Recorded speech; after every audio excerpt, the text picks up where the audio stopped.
Nakahanap ng laruan yung baby namin, si Bailey, oh. Stop toy na maliit, ano ba yan, elephant o rhinoceros. Nakahanap siya ng kalaro, oh. O, laruan pala, oh.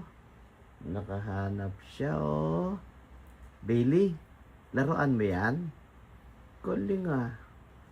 Oh, ikaw na nanonood, ano laruan mo? Nakahanap ka na ba ng kalaro? Gusto mo ba ng kalaro? Yan si Bailey, the Pomeranian. Nakahanap ng laruan, pero dahil kinukunan ko siya ng video, stop siya pansamantala. Yan. Mahiyain siya, ayaw niya tumingin sa camera. Ikaw mahiyain ka rin ba? Shy type ka ba?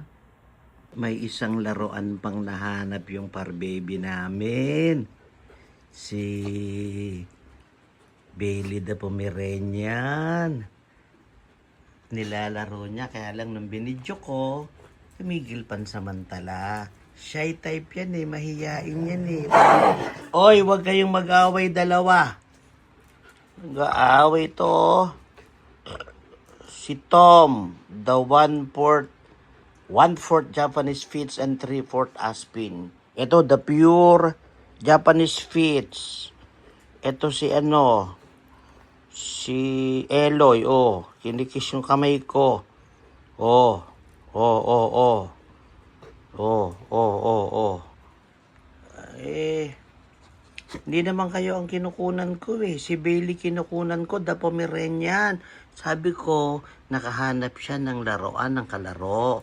Kasi kayong dalawa, matatanda na kasi kayo.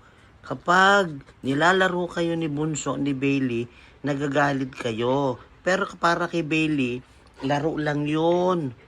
Oo, akala nyo, ginagalit, akala nyo inaaway kayo. Ikaw, kapag may nakikipaglaro sa'yo, nagagalit ka ba? Akala mo inaaway ka? Oo.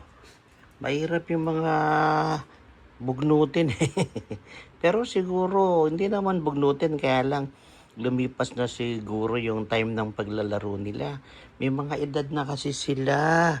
Hindi na nga sila pwede ng mga matitigas na pagkain, at pag medyo malaki yung meat or anything, kailangan putol-putulin kasi nahihirapan sila na ngumuya.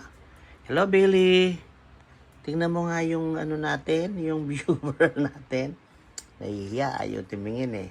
Ikaw na lang kaya tumingin sa kanya. Okay.